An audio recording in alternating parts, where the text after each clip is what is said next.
we are here to inaugurate a year-long series called Friday the 40th in honor of the 40th anniversary of the Friday the 13th franchise.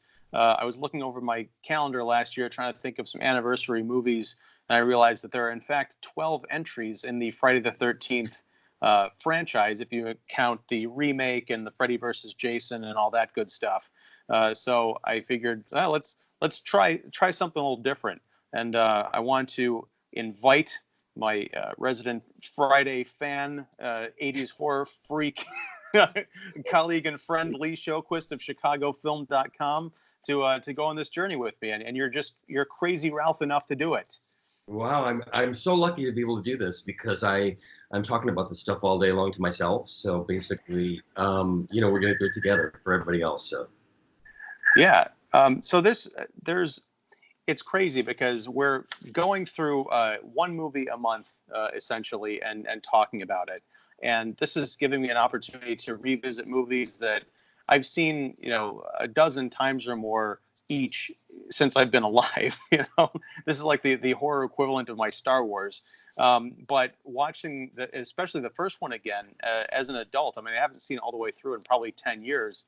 It really struck me how different it is from the rest of the movies, and I'm sure we'll get into why that is, as we go along in the series. But this is quite an effective little horror film, and for being shot on a nothing budget, Sean Cunningham and the crew really made something special, and it's easy to see why it caught on. Mm-hmm.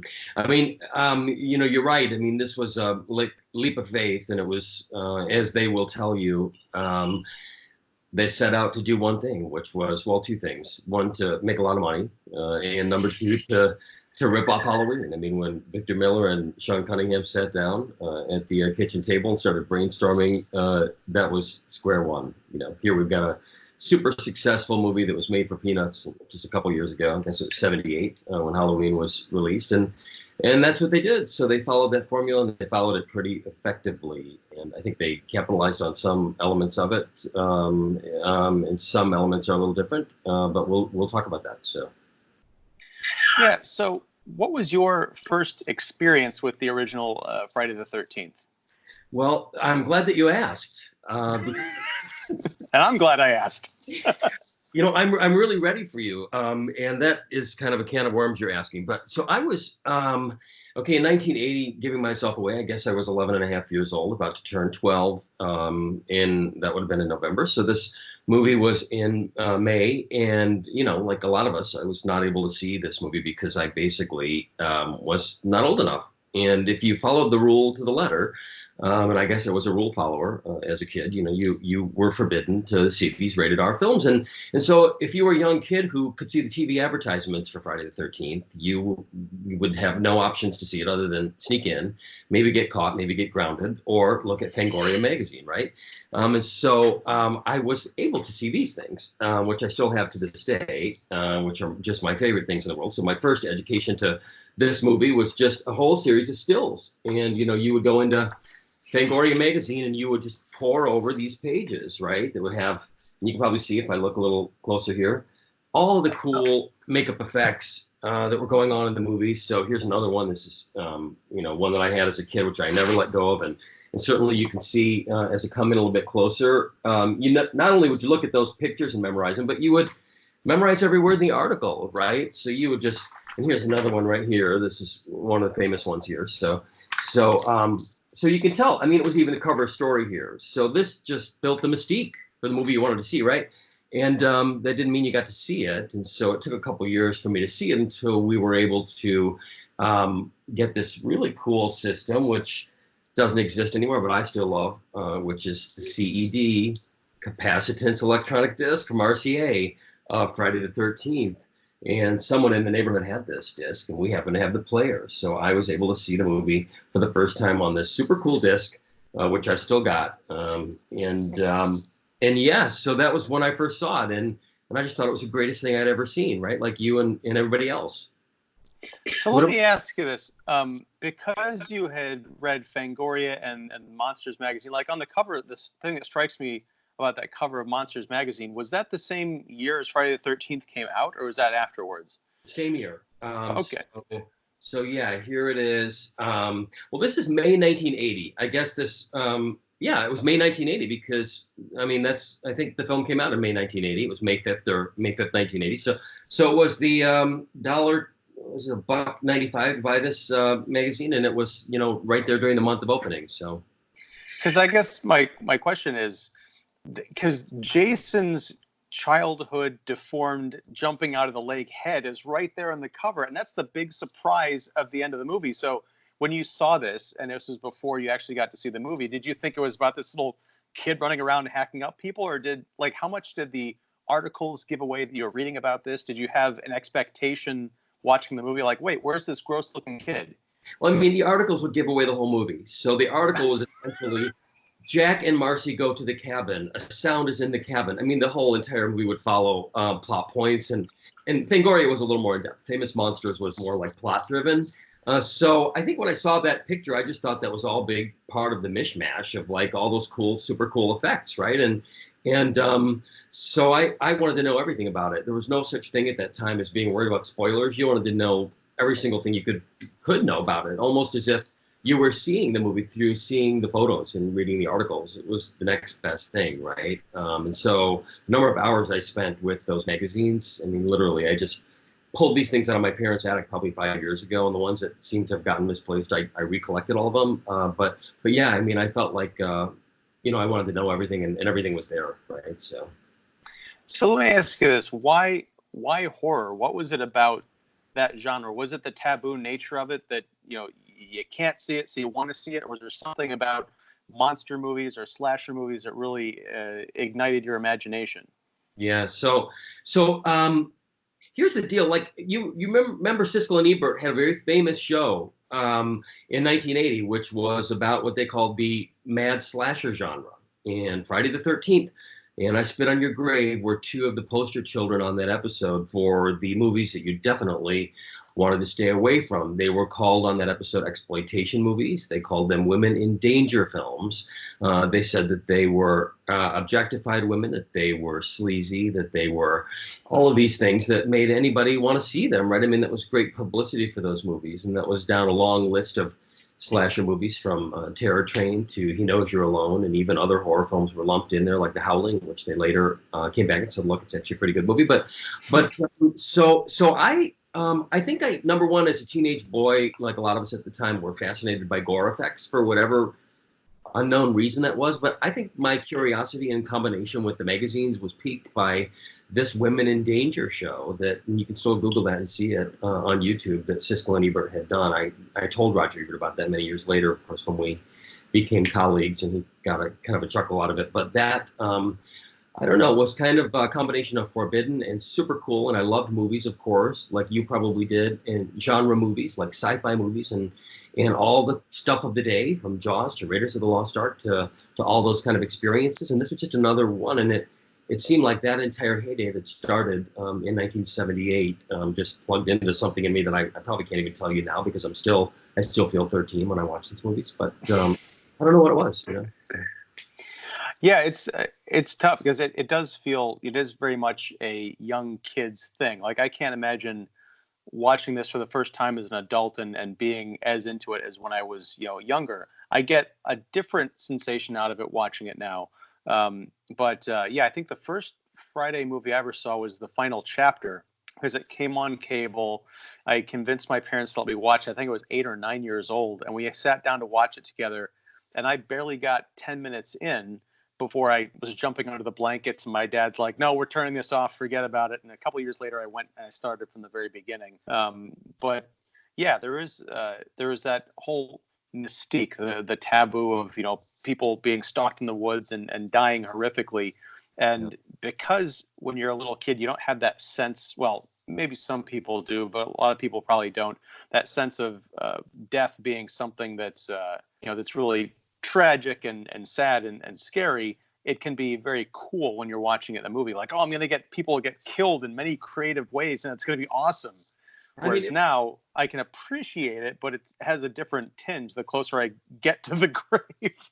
Yeah, I know what you mean. I mean, now you can't help but feel nostalgic about it, and when you watch them, you want to return to that feeling. And I think we should also mention that this was so linked to the boom of home video, right? I mean, so the first waves of home video, like the beta and VHS, I mean, scores and scores of these slasher movies were right at that time. And so they were all released. So not only would, they'd be playing in the theaters, but once they were released on the CED disc I showed a moment ago, the VHS tapes, you would go into the corner video store, they would be just, shelf after shelf of these things. And the cover art was fantastic. And usually it was the theatrical poster on the cover, and you pick them all up. And even if you couldn't see them, you just would be fascinated by it. And even when you could see them, because video was so cool to have at home, right? You just watch them over and over because it was a thing to do, right? It was a friend thing to do on a Friday night. It was a cool thing to own a movie, which at that time, as you know, it would cost you like $80 to buy a movie right on tape.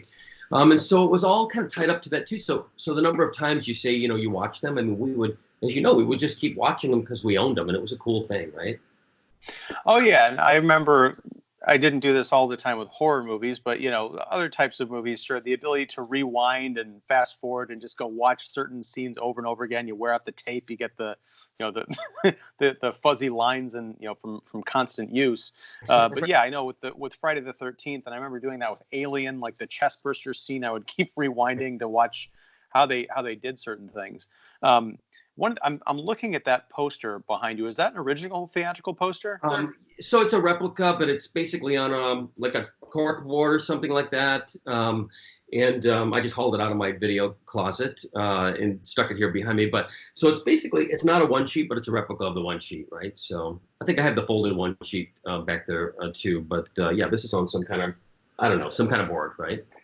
Yeah, I've got back when I was doing conventions a decade or more ago, I had a Friday the 13th replica poster. I got it signed by a whole bunch of people. It was a really big thrill until I met Tom Savini and he signed it, but he seemed to be really grumpy. So when he's handing it back to me, he's like rolling it, but like really hastily. I'm like, whoa, what are you doing? Yeah, freaking me out a little bit. Tom Savini, but we could probably do a whole, and maybe we will do a whole session on conventions and the what has happened with the lore of Friday the 13th in the last 15 years or so on the convention circuit for everybody who ever was a part of it. But Tom Savini has that reputation preceding him, and so when you meet him, you want to say the right thing, and you want to be cool, and you don't want to say something that you think might piss him off because he's got that tough guy sort of appeal. So I said to him, hey, look, you know what? I mean, like, you're totally linked to my childhood. And he said, a lot of people tell me that. And I took that as a good, a successful conversation, because someone else I know told him that they loved his work on the movie Knight Riders. And he said, I hate that movie. And that was like the end of the conversation. So he's a tough guy, but, he did things that we will forever be watching. And he's just responsible for these movies being like Maniac and The Burning and this one for them being what they are as the filmmakers themselves, right? So. Yeah, and it's hard to be tough on a guy like Tom Savini because he's a legend, like you say, but also the reasons he was able to come up with a lot of these gore effects, like with Dawn of the Dead, which really put him on the map a few years before Friday the 13th. He says it's because of his experiences in Vietnam and seeing all of this horror and tragedy that he later put into his work, and explains why the death scenes in Friday the 13th and even in Part 4, and especially the burning, which I had only seen a few years ago, they're so impressive and so realistic that they're genuinely upsetting. They go beyond cool to, wow, that's over the top. But if I were to see someone with 3 arrows and a throat slit and a garrote through the groin or something, that's what it would look like. Yeah, I mean, I would just say that when you think about what Sean Cunningham and Victor Miller have said about Friday the 13th, and they say, that it's in the build, that it's not so much the gore effects and so forth, and they feel a lot of the subsequent movies rely too heavily on the gore. I probably would part ways with them, and I would tell them that Tom Savini's gore effects in that movie are probably what will forever immortalize that film and what people remember the most. They remember the axe going into Janine Turner's head. I mean, that is an iconic moment in horror movie history. And I think that his contribution to the movie in terms of all of those things, and there's a dozen or so of those effects in the movie, is what people will most remember. Which is not to say that it's just an out and out gore fest, but it's so impressive what he's done that it does become in your memory a pretty gory movie. Yeah, a lot more throat slitting than I remember. In fact, that seems to be the number one kind of gag, is people with like slits across their throats, and then of course you've got the over the top spear through the neck and all that good stuff. But one thing that strikes me about that poster behind you is it's got that wonderful silhouette of the killer, and that lends itself to the ambiguity of who's stalking who in the movie. But that wonderful painting of Camp Crystal Lake, I hadn't noticed until this viewing. And like I said, I've seen the movie a bunch of times, how much gorgeous scenery there is in it. I don't know if that's because I've been watching print at like the music box up until I got the restored Blu-ray version. It's so gorgeous. Like before the night begins, you see the storm coming in and just the shots of the lake with the rippling waters and the rowboats and everything. And it's genuinely creepy. I got cold sitting on my couch in my warm ass house. I wanted to grab a blanket. Yeah. So about 7 or 8 years ago, and this was the first time they did this, me and about 25 people from around the world went to Camp Novi Bosco, which is the shooting location. And they had never opened it up to the public. As a matter of fact, they tried to ward people off from being there because it is still a functional Boy Scout camp. It has kind of a wholesome quality about it. And so they decided probably 7 or 8 years ago, to open it up for a tour. So on a Saturday morning in the springtime, maybe it was a Friday morning, could have been Friday the 13th, it probably was, me and a whole bunch of people that didn't know each other went and met over there. And we spent the entire day over there with the Boy Scout guides who took us to all of the different locations, as they are still completely intact, of all the key scenes in the movie, every death location, everything from the archery range to taking us out in a canoe on the water to the exact spot where the final scene happens, to the individual cabins, like the group cabin, Alice's cabin, and all of those places, and up and down the trails around the lake. And so we spent a whole day in these locations and just being on that lake there. And it was even some of the outlying locations, like where Annie the hitchhiker goes running into the woods at the beginning of the movie. And we all had lunch at the Blairstown Diner, which is just off campus a little bit from the, figures in the movie as well. And so there was something so magical and beautiful about being there. I mean, first of all, it was nostalgia. And so we all felt like we were going to cry when we got there in the morning. And then it was just super cool to stand in those spots and be there and sit around, where they played strip Monopoly, of course. I mean, it was something we were all kindred spirits that only like hardcore fans would get. And so basically they now do it on a regular basis every year, and Adrian King and sometimes others go as well. And it's kind of a really cool thing. We all saw the movie at the Blairstown Theater that night as well, which is kind of the main street in the beginning of the movie when Annie, Robbie Morgan, comes walking down, she passes by what's the theater now. And so it was a super cool place to go. And like you said, quaint and beautiful and totally idyllic. And you'll never watch the movie the same again. But when you look at the lake and you see there's sort of a mountain in the back of the lake and the storm is rolling in, I still remember the name of the counselor, but I won't say his name. He told me that the mountain is nicknamed Breast Mountain because it looks like a breast. I'll have to go back, and that'll be something for my next viewing. So I gotta, yeah. Anyway, go ahead. Well, I got to ask you, because I listened to the documentary Crystal Lake Memories that came from Peter Brackey's book, and they were talking about the filming of it, how they filmed at this Boy Scout camp off season, and so it's not like a set that they built; it's a practical location. So I want to ask you, as someone who grew up watching the movie and then got a chance to go on this tour and spend the entire day there. Did you spend the night there, or is it just after? We didn't spend the night, although we pitched the idea to them and they weren't quite there yet with it. And now they do overnights, which would be cool. So we didn't spend the night, but just like a full day.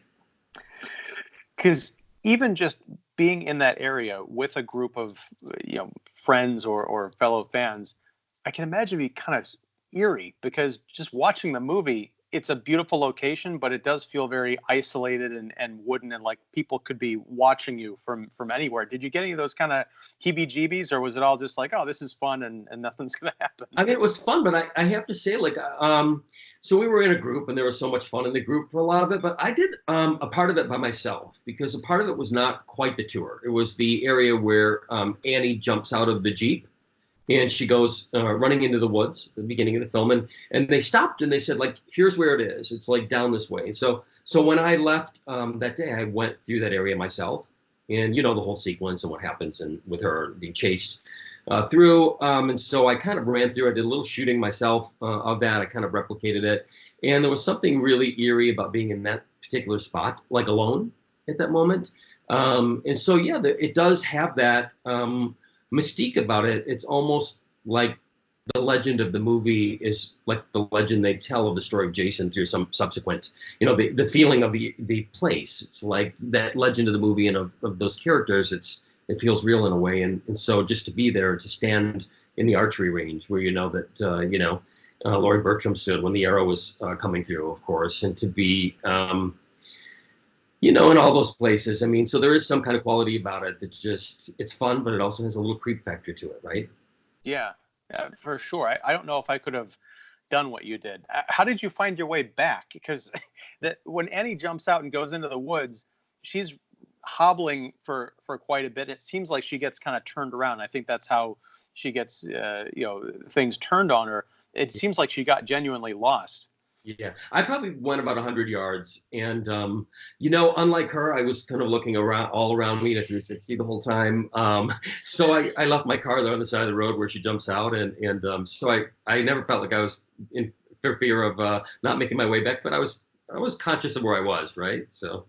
Yeah, I guess you weren't worried about someone jumping out at you with a knife, so you probably had a little bit more clarity. Now, one thing, kind of jumping around here, you mentioned Laurie Bartram in the archery range. Brenda's death is something that always kind of puzzled me because she dies or she's attacked at the archery range. We hear her scream. Yeah. But the next time we see her body, she's being shoved through the cabin window. She's got like a rope kind of around part of her upper torso. And I noticed she's got like a purple or a blue bruise on her head. What do you think happened to her? Well, so first of all, just a bit of trivia. You know, that's Tom Savini who comes through the window. I know that. So I guess she was impaled by an arrow and then bludgeoned or beaten. I don't I mean, she seems like she didn't get a very quick death because even when she comes through the window, she's kind of moving around a little bit. So as she's lying on the floor, so she looks like she's almost dead or something. And maybe that's because Laurie Bartram moved around a little bit or something. But so she seems like she's had some degree of torture or something. But I guess we will never know. I don't know why that one, unlike the others, is not on camera. I mean, maybe it was just I don't know what kind of effect you could do to shoot an arrow through somebody on that kind of budget, right?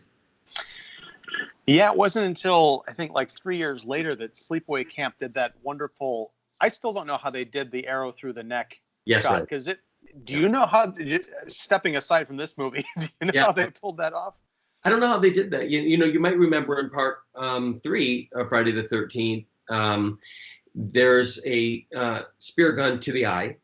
And so I'm trying to recall if that shot actually shows the spear gun going in. I mean, I know there's kind of like a 3D shot to it, but I'm not quite sure actually.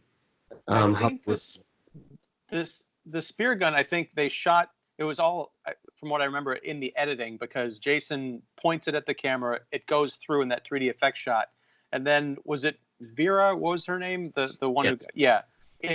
I think when it cuts, she already has the arrow through the eye, but she kind of like moves back as if she had just been struck. So it wasn't quite as impressive as what they did in Sleepaway Camp. But wow.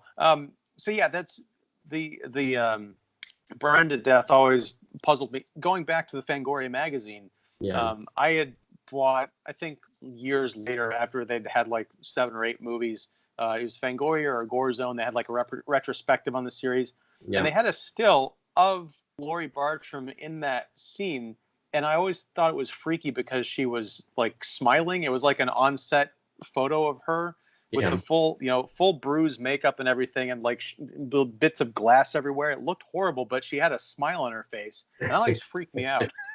Yeah, I know. I mean, that's the part we never see, right? The fun part of it. And there's a lot of still photos floating around out there from part two, especially I've seen that are kind of fun, like having a good old time with the kind of the effects and stuff off camera. And sometimes when you go into the Fangoria photos, they really show like the makeup effects being applied. Like, in part two, I think it was Carl Fullerton who did the effects and really just all of the intricacies of it, and so it becomes really like what it is, which is an art form in a way. But it's really sold in the movie, right? When she comes through the window, it really feels real, and the effects really the star of that scene, I think. And so yeah, I mean, it just is, to this day, even when I saw it earlier tonight, I mean, I think those effects, because they're practical, because they don't rely on any fancy technology, because they're all about, as you said, Tom Savini's experience and stuff he saw that he knows is real. I mean, they still have a kind of a shock quality to them.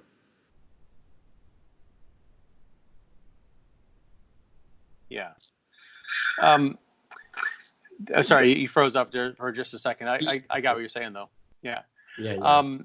So what I want to go back to in terms of the deaths, because this is something that hit me again watching this as a full-blown legit adult. These really are happy-go-lucky all-American teenagers. They don't have the same kind of character qualities as some of the kids in the later entries, I think, have.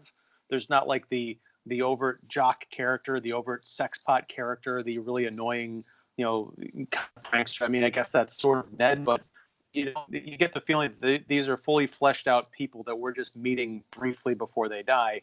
And there's that scene where there's the snake loose in the cabin, and Bill, they're all kind of scrambling around for it, and Bill finally takes the machete and hacks it into three pieces, a real snake. There's a reaction that I'd never caught until this week when he hacks the snake. All of the good times of them like rolling around on the floor and kind of freaking each other out, saying, "Oh, there's the snake," and there's like the pillow feathers flying everywhere. That is all gone in a second, and there's this moment of almost like somberness or shock of like, wow, this is the first time that they're being close to death, and it's almost a weird foreshadowing of what's going to happen like 3 hours from then. Yeah, I mean, it's a cool moment, and you also know in that moment that as they kind of stand there still and they observe that snake, there's a pillow has been ripped apart, and so there's feathers kind of coming down in the air. Also, it's a great looking moment, also, but it's an interesting moment because it's a moment of stillness. I always think about that snake, and obviously it's real, or it was real, but it's quite an interesting moment, and yeah, I mean, I hadn't really thought about it until you just brought it up that way, but I always think it's kind of, without sounding too lofty, and Sean Cunningham would tell me I'm wrong about this, it has a kind of a lyrical quality about it visually. It's kind of cool. And he would say, no way, this movie was all about business, this isn't a film, and that's a pretentious thing to say, as he said on occasion. But there's something nice about that scene, the art direction of that scene, and it might be inadvertent, but everything kind of comes together in that moment. It's kind of cool. Yeah, I mean, there's a lot of just kind of these drop-in character moments, like with the truck driver that picks up Annie and he's telling her, he's warning her away from everything, but he's got a very interesting point of view because he feels like he knows that the area is jinxed, like there's actual trouble awaiting her, but he doesn't force her to, he doesn't like not take her to where she needs to go. Or give her a dire warning. He's just kind of like, I'm laying this out here. You're an idiot for taking this job. Yeah. You should quit, but you're not going to. I always wonder, what does he think? Like when he goes back home, and then later he probably hears about these murders at the camp. Like, I want to know what the rest of his life is like. Well, what does he say? Dumb kids. I mean, that's probably, I mean, honestly, this guy, he's got one scene in the movie, two scenes. I guess he meets her in the diner, the restaurant, and then he takes her up there, but he creates a pretty interesting small town character that he feels pretty authentic, and I don't know that actor's story, but he does a nice little job in that scene. But yeah, I mean, he drops her off there, gives her the warning, and then sends her on her way. And of course, he's right. And that's what's interesting about that scene. I mean, Robbie Morgan is quite good in that role, and her character at the beginning of the movie is the one that we might even think is going to be the star of the show, right? And then she's gone. Oh yeah, I think in might have been in Crystal Lake Memories. They were talking about how she was sort of the Janet Leigh character in Psycho, and this is one of a few Psycho homages. You know, from Harry Manfredini's score to the murder in the shower, kind of a scene we have later on, to the person we think is the heroine just being out of the picture within 15 minutes. Yeah. But as ripoffs or deep homages go, it's very effective because you'd almost have to take a step back and really think about those things and make those connections instead of just thinking, oh, this person is ripping off Psycho. And even as a reaction or a cash grab after Halloween, I mean, it's teenage girls being stalked by someone and killed, but it's got more of a body count. The identity of the killer is certainly something that I don't think people had really seen before. This not elderly but middle-aged woman going on a rampage to avenge her dead son. There's Halloween might have been the template or the inspiration to make a lot of money, but Victor Miller and Sean Cunningham working together really created something that stands on its own. And I think even if there hadn't been all the Jason sequels later on, we'd still be talking about this particular movie especially because of who the killer is. I mean, there's something to be said for a great movie villain. It's not that easy to do. I mean, we could probably count on two hands the number of iconic horror film villains that have stood the test of time. We all know who the usual cast of characters are. More often than not, when we think about this series, we think about the character of Jason, right?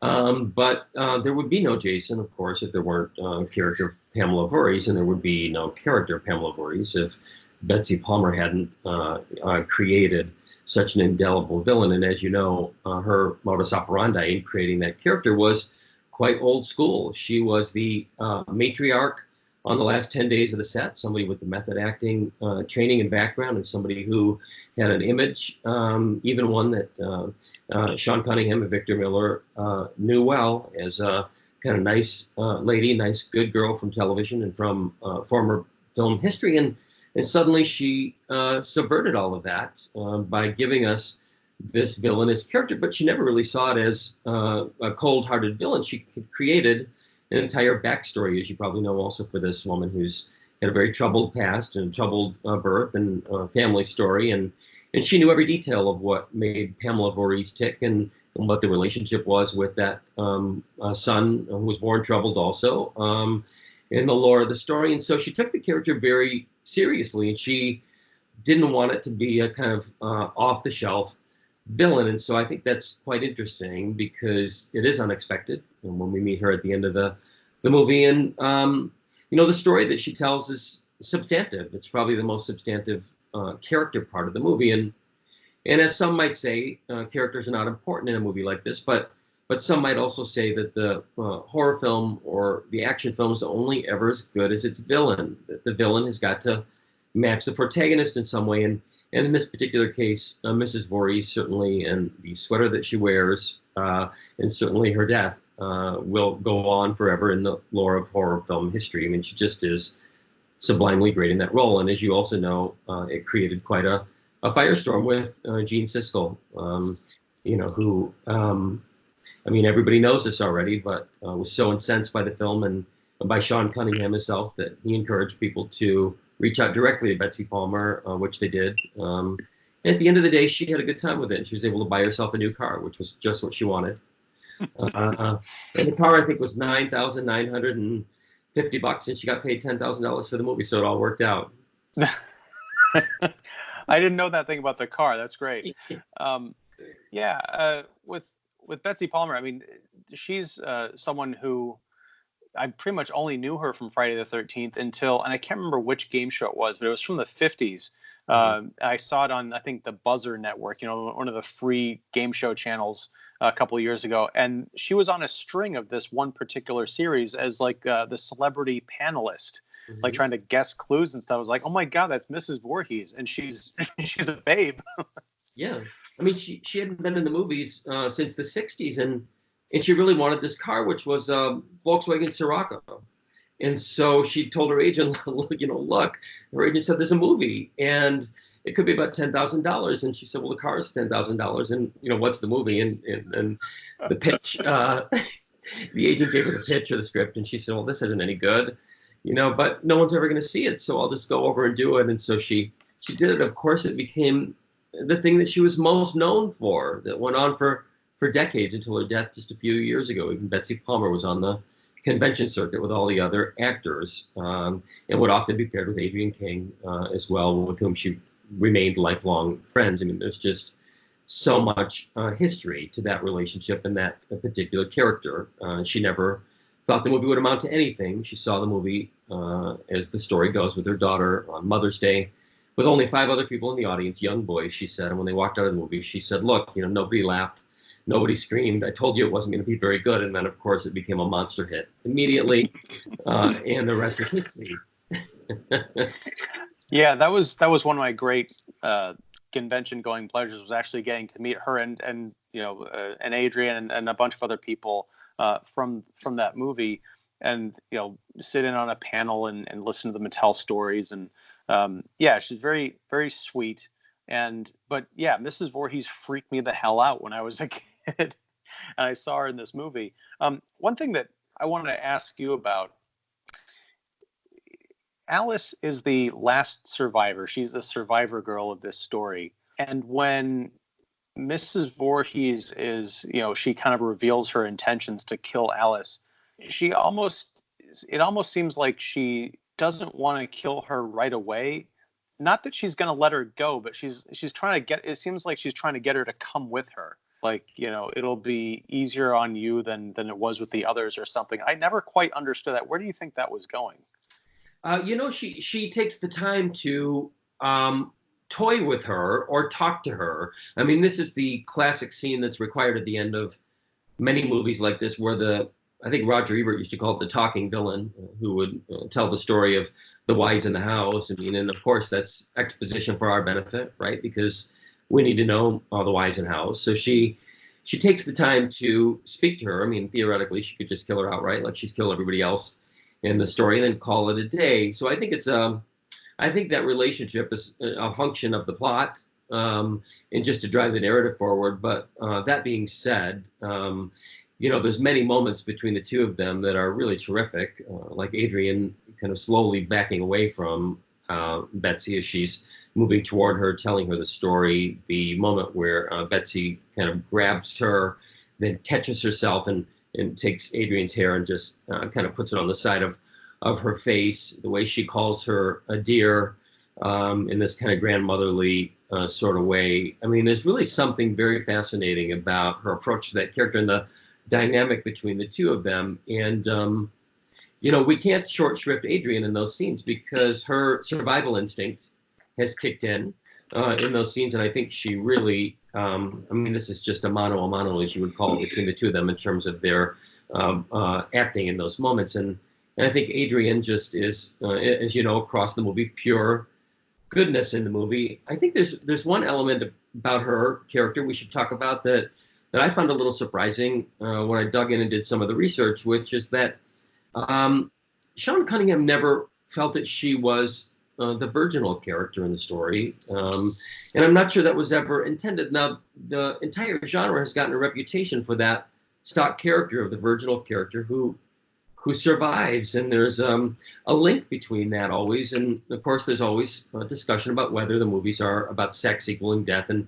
Victor Miller said that very outright, that he, when he wrote the screenplay, had created that linkage. I mean, certainly one could suggest in Halloween that's the case as well, although John Carpenter has always said not. Now, Sean Cunningham felt differently. He said, I never intended Alice to be a virginal character. I mean, it's clear at the beginning of the film that she's had a sexual relationship with the character of Steve Christie, that she is not averse to playing strip Monopoly. She certainly is not a prude in any sense. We see her smoking marijuana as well in the movie. And when we think about Amy Steele, which we'll get to in the next episode of this in part 2, I mean, she certainly couldn't be thought to be a virginal character, nor really any of the surviving girls in the Friday the 13th movies. And so it's interesting because the axiom that sometimes we want to believe, which is that the original character survives and the others don't, really isn't true in this case. And I guess I'd always thought of Adrienne King's Alice as a kind of a good girl, but it probably is true that she's been around the block a little bit.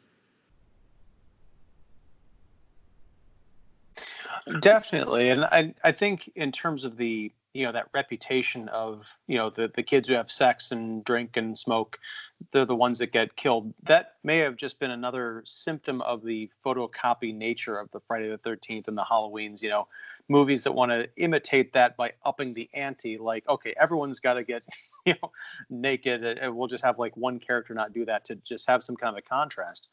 But with Alice, you're right. There's that scene when we first, it's the second scene that they're in when she's nailing up the gutter on that cabin, and Steve Christie is looking at her sketchbook, and there's a picture of him, and he's like, "When did you draw this?" And she said, "Last night." And he said, "Did I really look like this?" And she said, "You did last night." I'm thinking either that's, he was drunk and passed out on a couch, or maybe that was after they had been in bed together, and then maybe there's some kind of an ensuing relational difficulty between late last night and this morning or this early afternoon where they're welcoming everybody, because it's clear he says, "Can you give me another chance?" Yeah. And she says, I'll give it a week. So yeah, there's a real history there, and she's not innocent, but you do get the sense that I think it might have been Betsy Palmer, or maybe it was Victor Miller in Crystal Lake Memory, was just saying that she was the one character who was not distracted.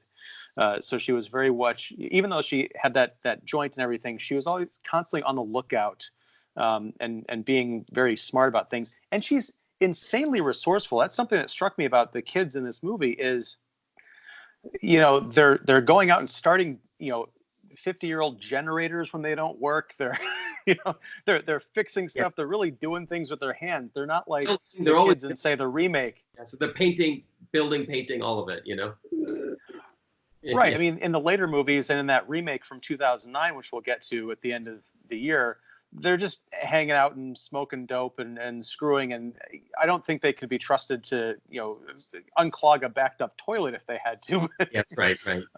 Big generational contrast. One thing that struck me about Steve Christie and his backstory, and I know you're saying, and I agree with you, if we were to present any of this to Sean Cunningham, he'd probably tell us we're full of shit.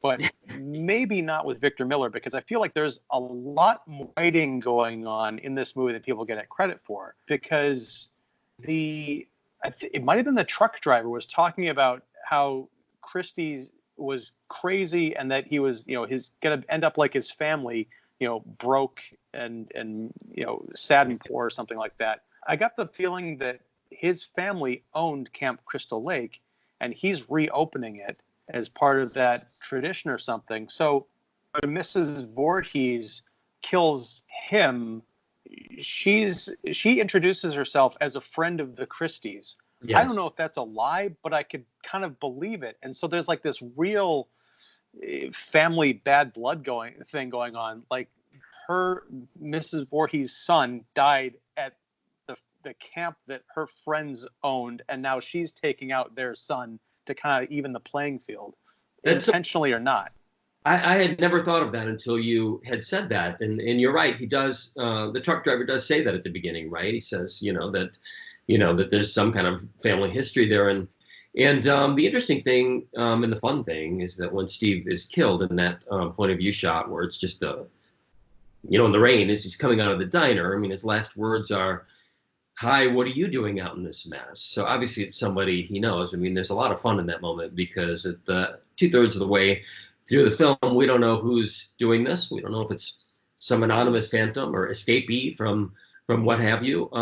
But now suddenly we know that it's a benevolent person or seemingly benevolent person up to this point who's doing it. And it could be one of the people that we know, that we've met. And I just think that's a great moment. And I think you're probably right that there's some kind of history there.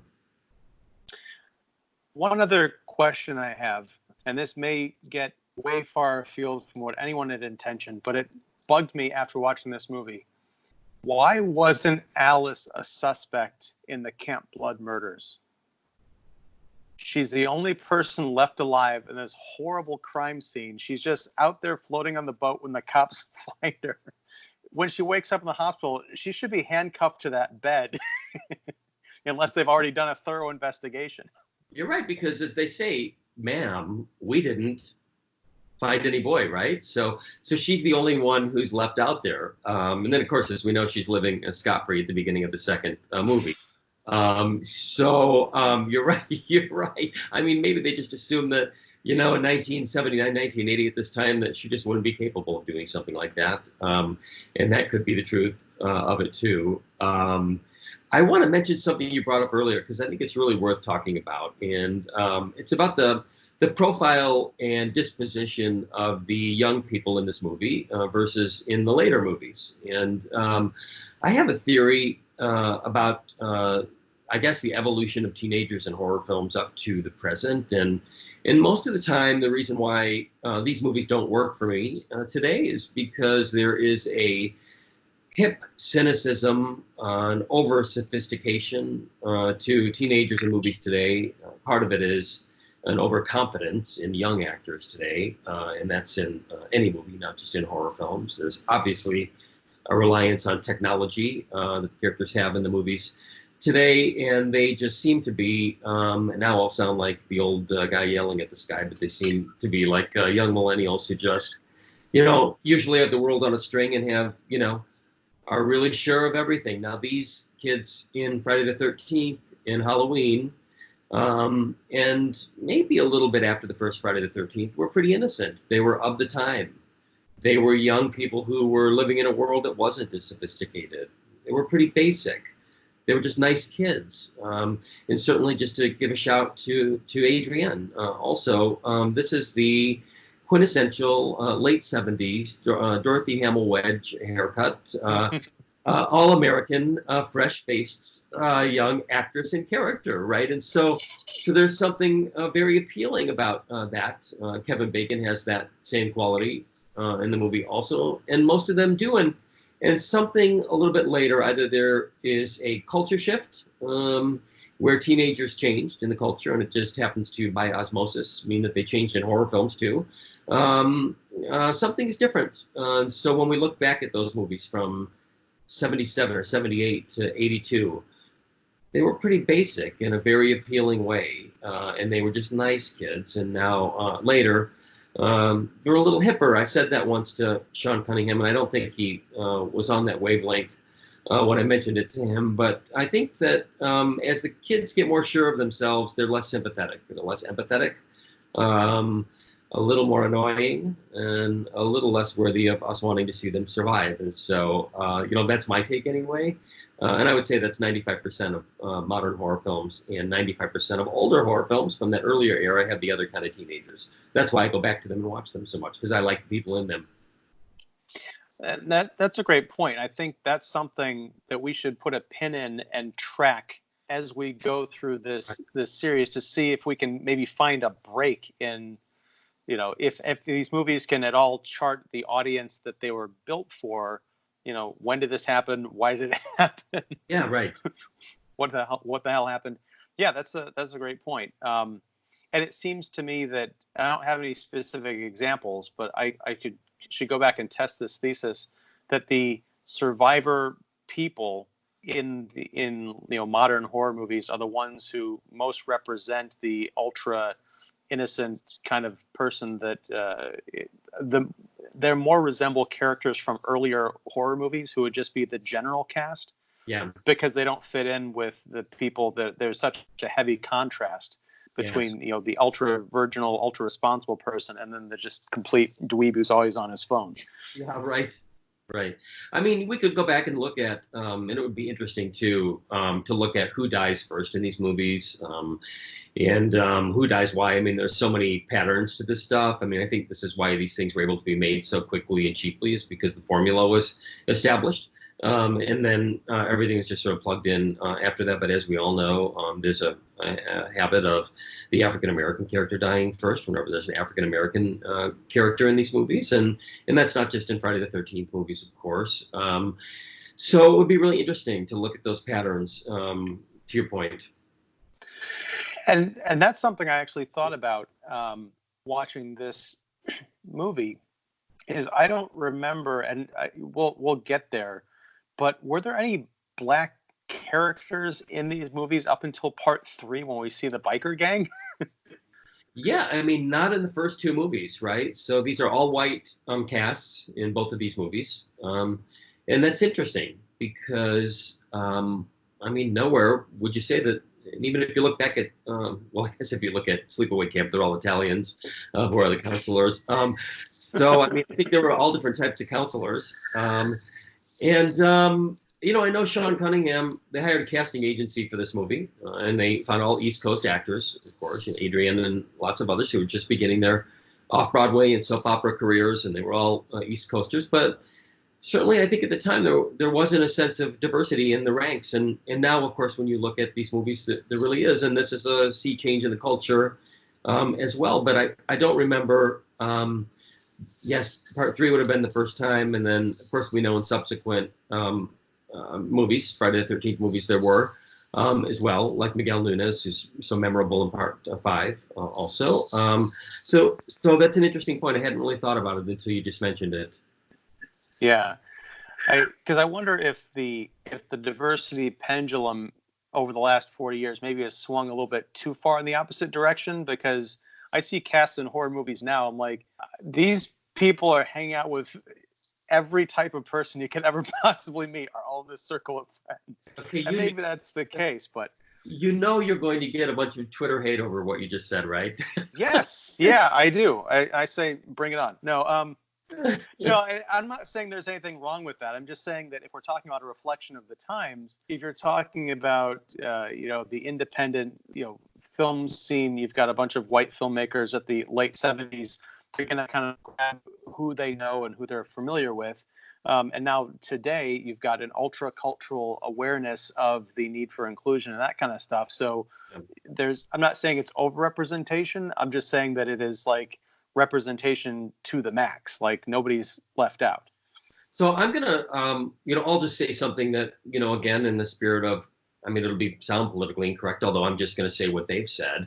And this is related to the character of Jason, of course, who we first meet in this installment in the final scene. And as everybody knows, when they think about this movie, they think about the effects we talked about, but they also think about the final, near final scene where Jason jumps out of the water.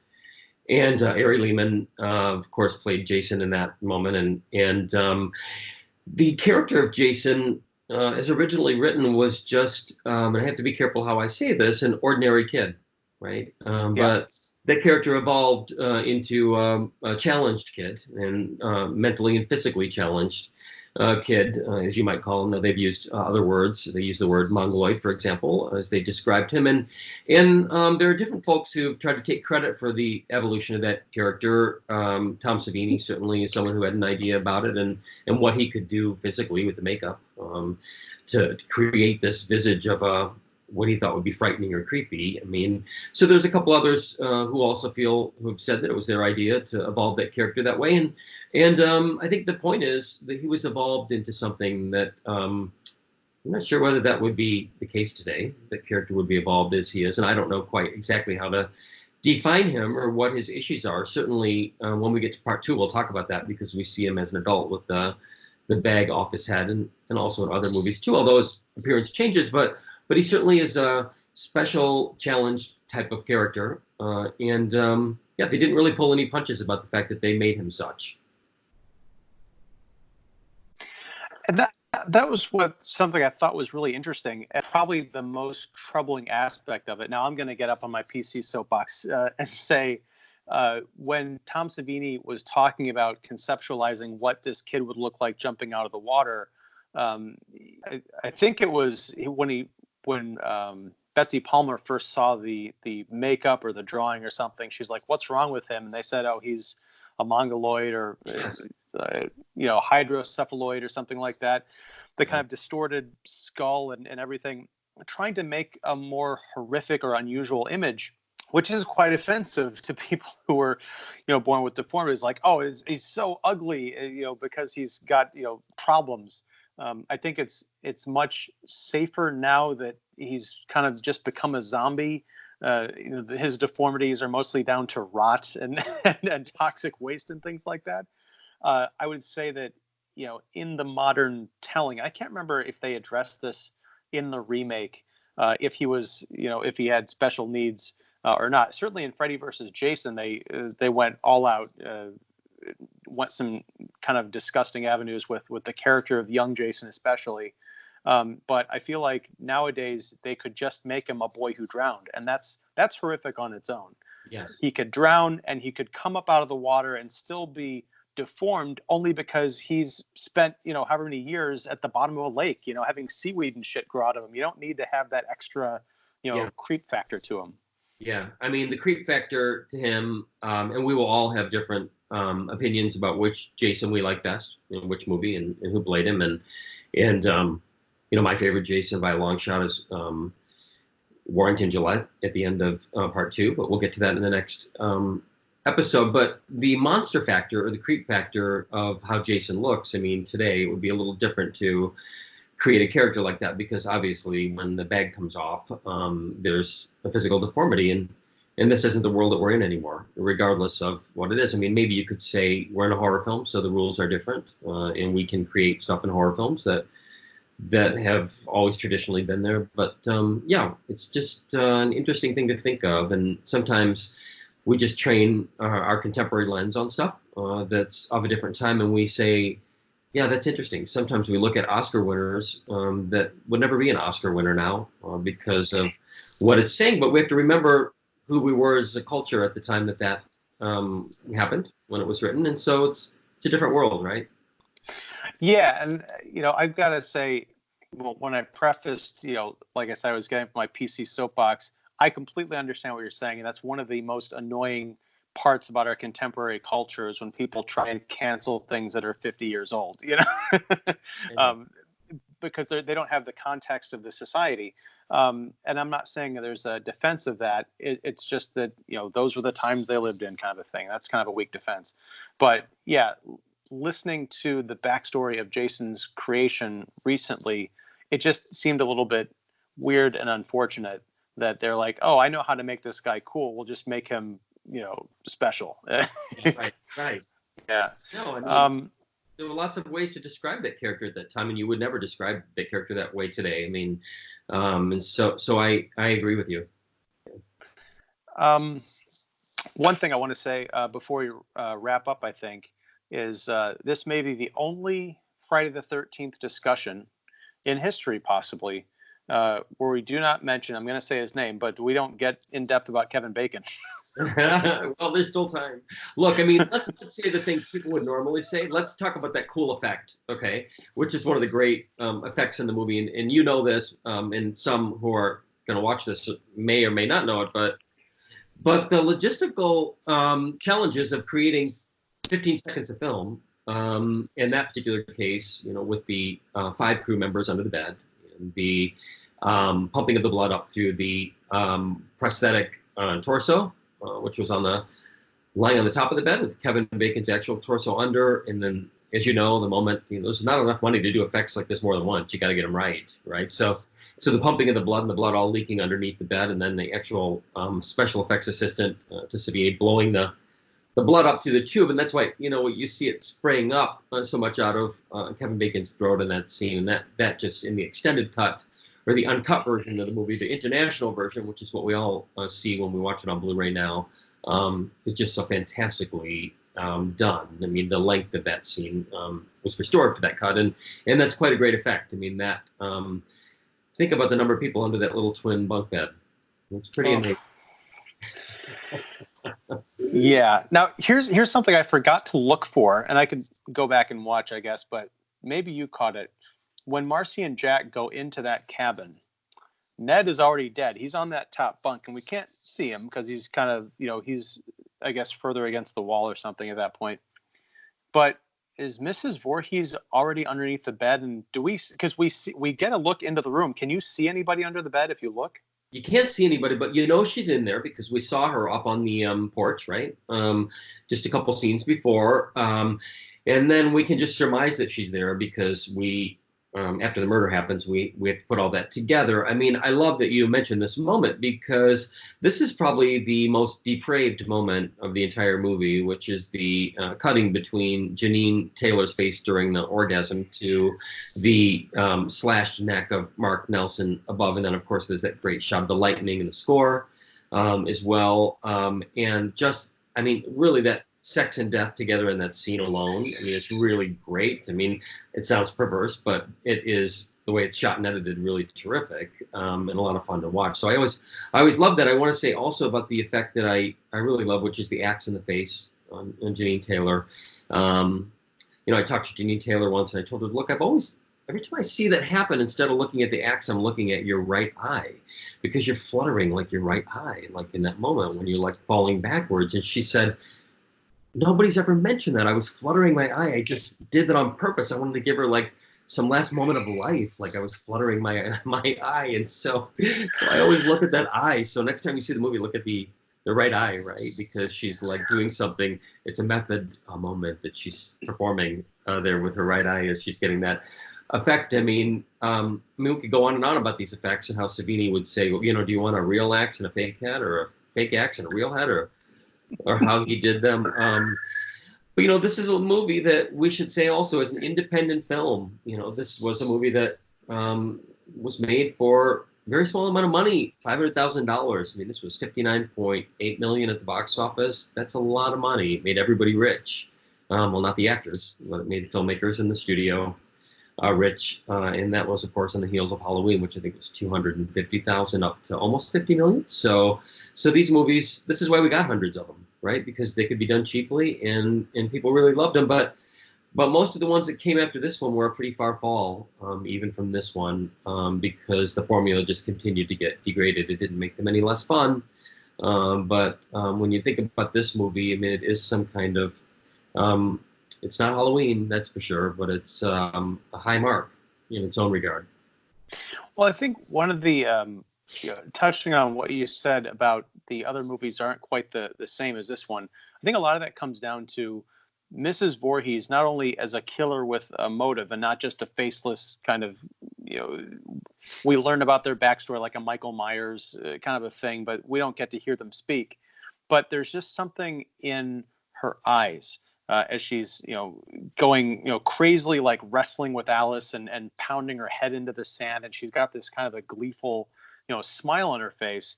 She has gone fully around the bend. And, going back to the Jack and Marcy scene in the cabin, if you really break down what's going on there, she is counting on a couple of people coming into that cabin and having sex in the bed, but she's just lying on the floor underneath the bed. 2 bunks up is the person she's just slashed, and she's laying there while 2 people are screwing on the bed on top of her. Like, it's so sick and great, isn't it? It is, and it adds another level of depravity to an already kind of sleazy but in the best possible way movie. It's so fantastic. I mean, just even if you look at the film stock of this movie, I mean, it looks.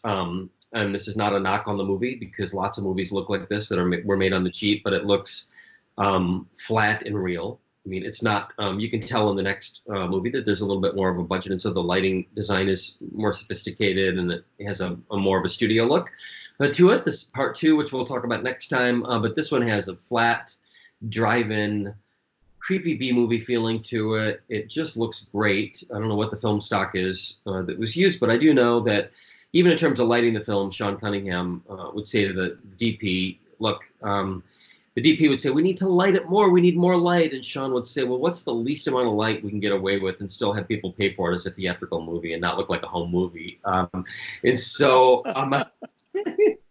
so this kind of feel realness to it, that it's just one dark night at a summer camp that maybe you could have gone to, or I could have gone to. And it doesn't look like a big polished studio movie. It's what they could get away with and still call it a feature film. It's just pretty amazing, and it has a really kind of cool atmospheric, organic quality to it that, especially when you get into the much later movies, I mean, they lost all of that. Yeah. It doesn't have all of that. And we'd probably be remiss if we didn't tell a couple pre-production stories that they had an idea, they had a title for a movie, they had a poster and a tagline that said the scariest movie ever made, right? And so they went out in the spring of '79 trying to get money for that, and they put that in, I think, Variety, and got a lot of attention for that. They didn't have a movie, they didn't have a script. They didn't have a script when they were auditioning actors. They made actors react to imaginary horrifying things, like, and then hired them for doing that. And so it was this whole fascinating kind of indie way of making a movie. Like, let's talk about it and make it sound really big. Let's get people interested. Let's have a cool title. And then people are going to come and they're going to finance it. And Georgetown did finance. Georgetown Pictures did finance it. And so that's kind of how this whole thing was made. Of course, there was no problem financing the subsequent movies, but this was by hook or crook to get this thing made. And there's just so many fantastic stories about, the cast staying the night there on the property, and Tom Savini baking his special effects in the pizza oven there in the main cabin, having to bake the latex. And so it was really just a true indie that, once they knew they had a screening of it with that big jump moment at the end, it worked for everybody, and the rest was kind of history with it. Yeah, and that's one of the things I love about Crystal Lake Memories, the book, and then also it's like a 7.5-hour documentary about the entire franchise, except the remake. I don't think that had come out yet. Yeah. Is that you really get in depth with a lot of these kinds of stories, and especially with the first one, you do get that. A lot of Hollywood stories, like the big success stories, are about the ones where they really have to scrape everything together through grit and luck. The Steven Spielberg Jaws thing about how it never worked, and no one believed this thing was going to be anything, so they had to cut around the shark.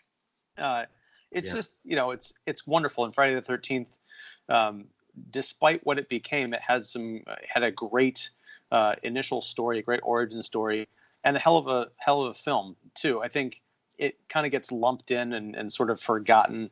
People just think of these as the Jason movies, but going back to 1980 and Pam Voorhees, right through the heart. The other moment that's terrifying in the movie is where she begins to speak in that voice in the final sequences. And you know the voice I'm talking about. And of course, where is it? Here we go. Here's one of my favorite things in the world. It's the CD soundtrack for all of them, with an autograph by Harry Manfredini on it. But the story of that very famous piece of music with the vocal attached to it, which came from the work print of the movie when Harry Manfredini saw Betsy Palmer saying "Killer Mommy" and using the "ka ka ka mama." Creating that on a reverb machine, I guess. That became iconic. That people still mimic that, and of course, it stretched through all the movies, right? That's the one thing that's always bothered me, because I know the story. Harry Manfredini on my Friday the 13th poster wrote the actual sheet music of that bit. But I still to this day think of it as so do I.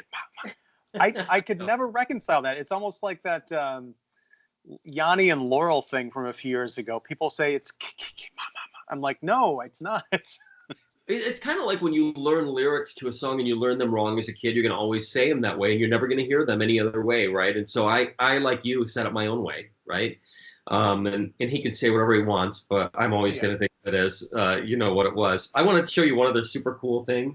All right. Here. So I mentioned that I went to the camp, right? And then I got this really cool, like, I'll put this up close, bottle of water, which is called Angry Mother bottled water. And this water, if you look, and you can see the sand in the bottom also, right? That is from the lake. It came out of the lake. So it's just a super, super cool thing to have. Only someone like us would love this and cherish it, but we will. There's so much more. Next time we'll talk about the book, maybe the Crystal Lake Memories book and everything else, because there's so much to talk about, and we could just keep going here even. Well, hold on. Since we're pulling down things, I can do the stuff disconnecting.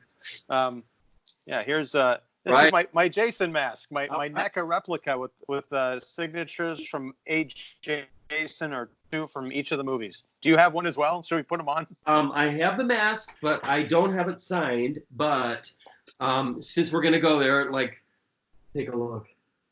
Oh, that's great. Is that just collected from conventions, or did you go to a Dark Delicacy signing or something? No, I met them all, and they all have done it for me individually, and then of course lots of other cool stuff.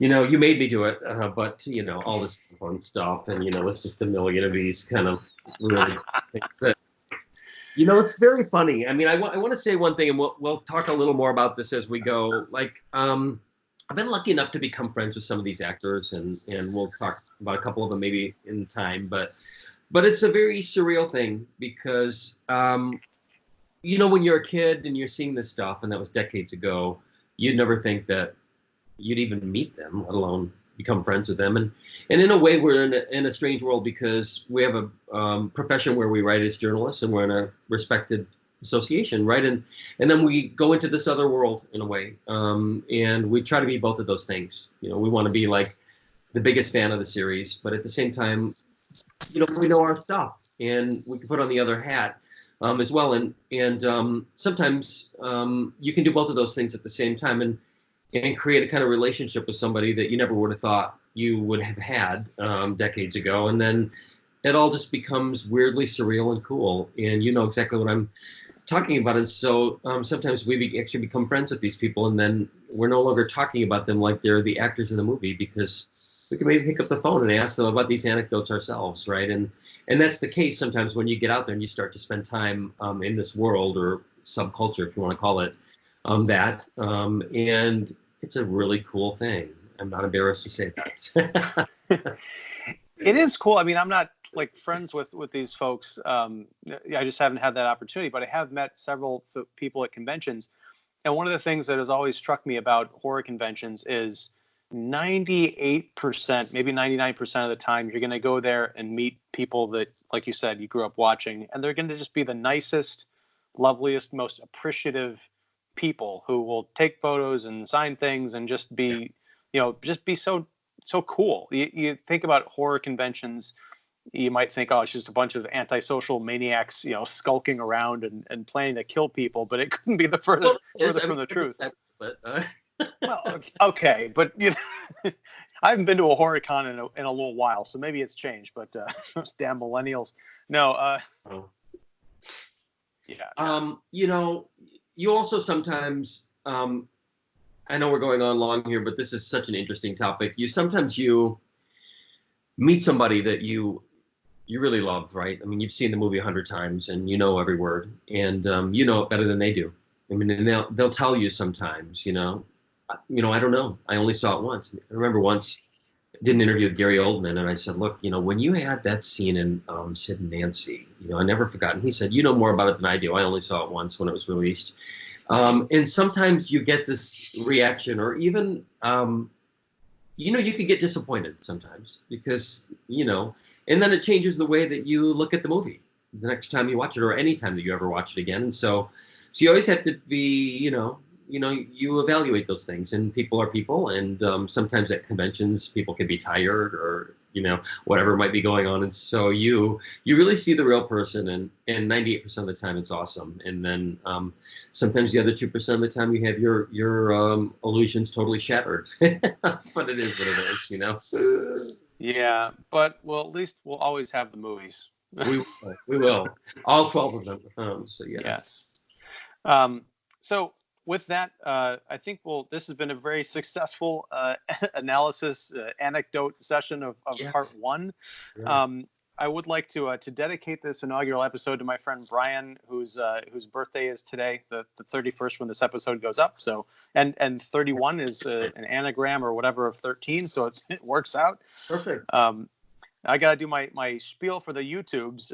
If you like what you see here, please feel free to like and subscribe to the channel and hit the bell for notifications. And please leave us a comment. Let us know what you think of this the first installment. If you have any ideas for things to talk about in the sequels, we're going to be doing one of these a month, unless one of us gets macheted to death while going off the trail at a campground. And Lee, I want to thank you so much for doing this with me. This has been a blast. Oh, Ian, it's been great. For those who are watching, we talk about this stuff all the time. I mean, now we're just actually recording it, and it's talking about movies, but it's also talking about nostalgia, and it's a great place to be for an hour.